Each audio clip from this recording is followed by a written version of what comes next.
가구방세입니다. 오늘은 요한복음 2번째 주일입니다.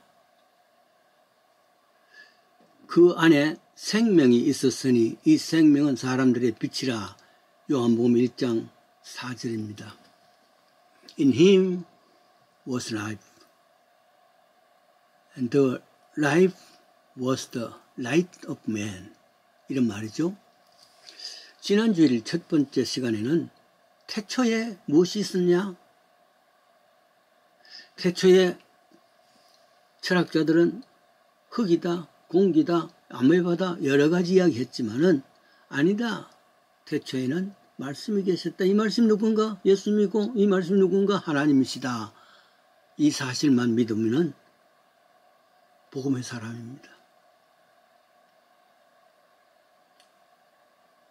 창세기 1장 1절 In the beginning에서는 하나님은 누구신가? 창조자다. 이걸 이야기하고 요한복음 1장 1절에는 태초에 있은 분은 누군가? 하나님이다. 그분이 바로 예수님이다. 이것을 이야기하는 겁니다. 그런 의미에서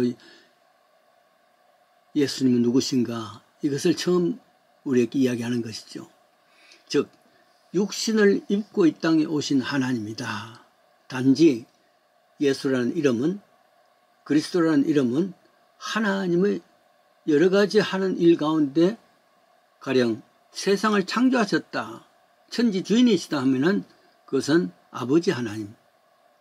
그런데 인류를 구원하시기 위해서 육신을 입고 오셨다. 그분이 예수님 하나님이란 말이죠.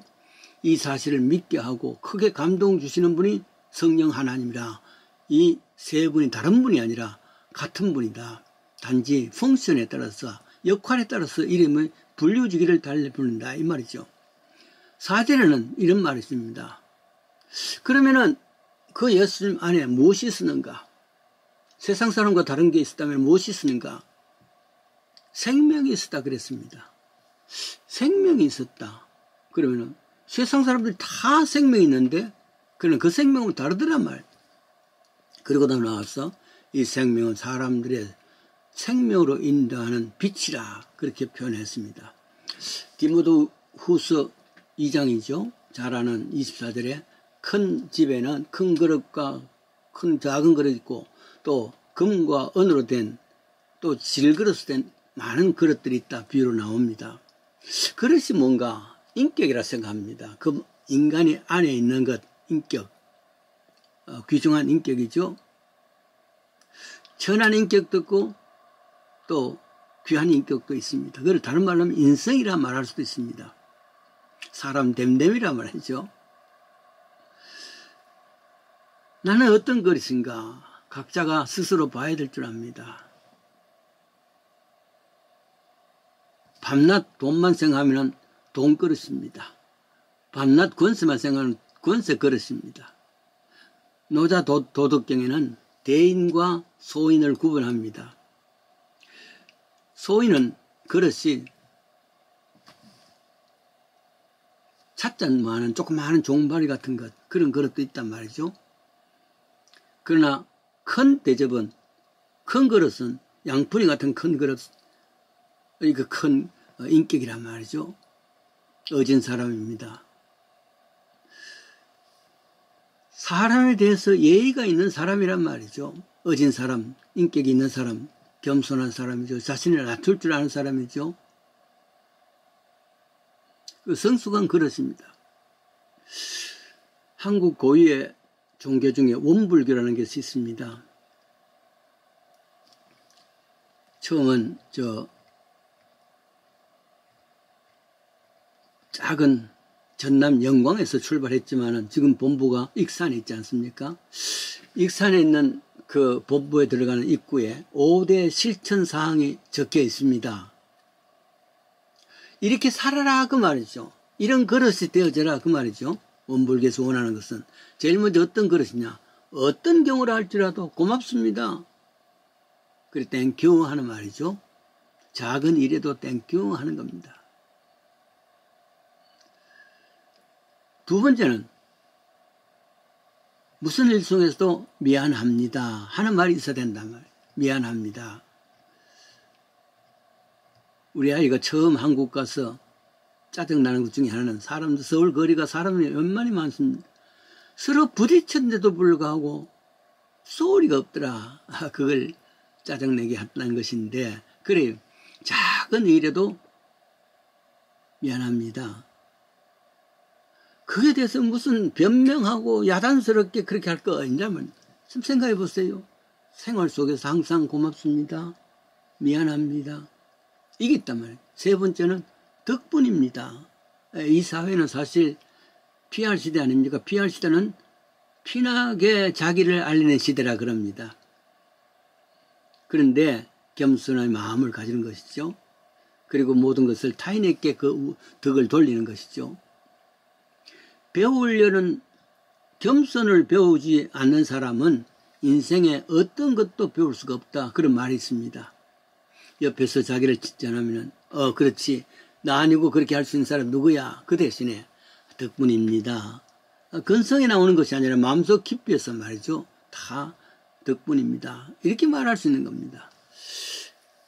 네 번째는 제가 하겠습니다.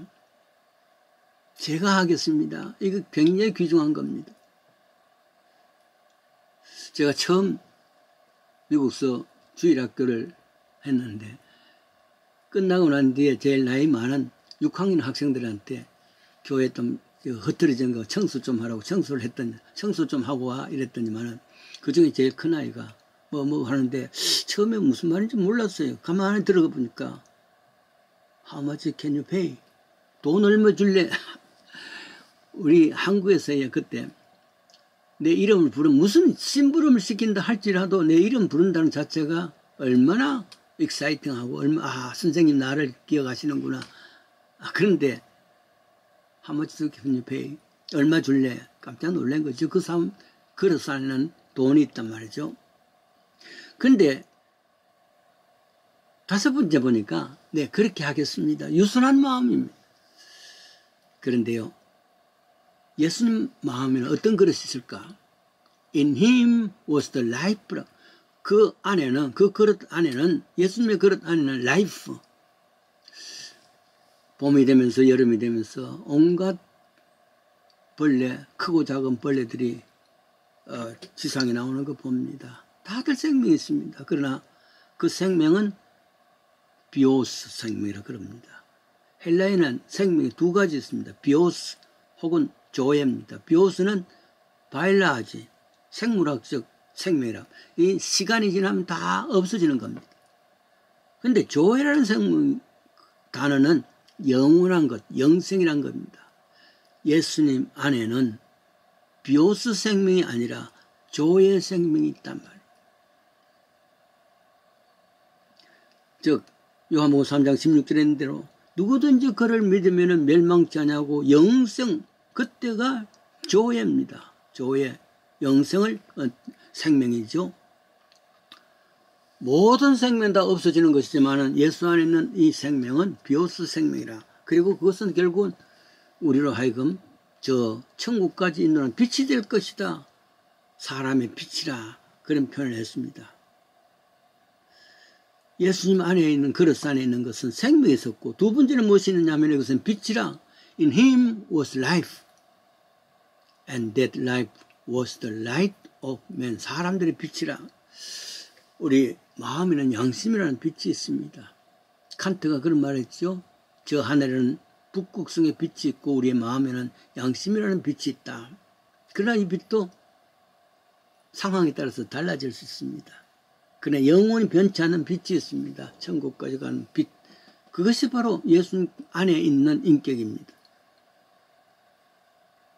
그래서 요한복음 14장 6절에도 그런 말씀, 나로 말미암지 아니하고는 아버지께 갈 자가 없다는 것은 오직 그 빛만 유일한 빛이라면. 세 번째는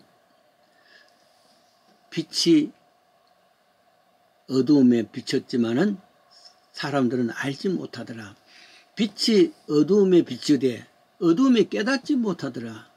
빛과 어두움을 처음 나타난 곳은 언제냐면은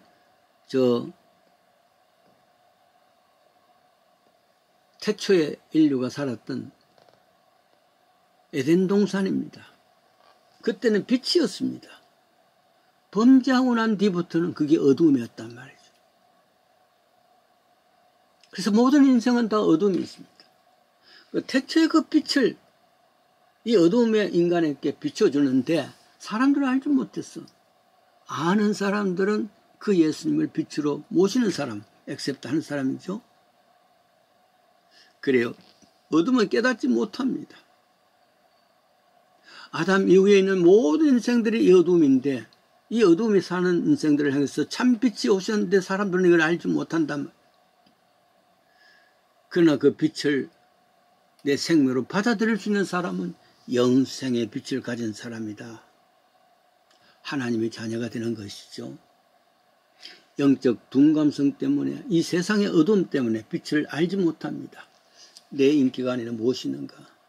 온갖 잡동사니가 다 있을 줄 압니다. 내 그릇 안에는 무엇이 있는가? 온갖 더러운 잡동사니 다 있을 줄 압니다. 이거 다 버리고 예수를 나의 빛으로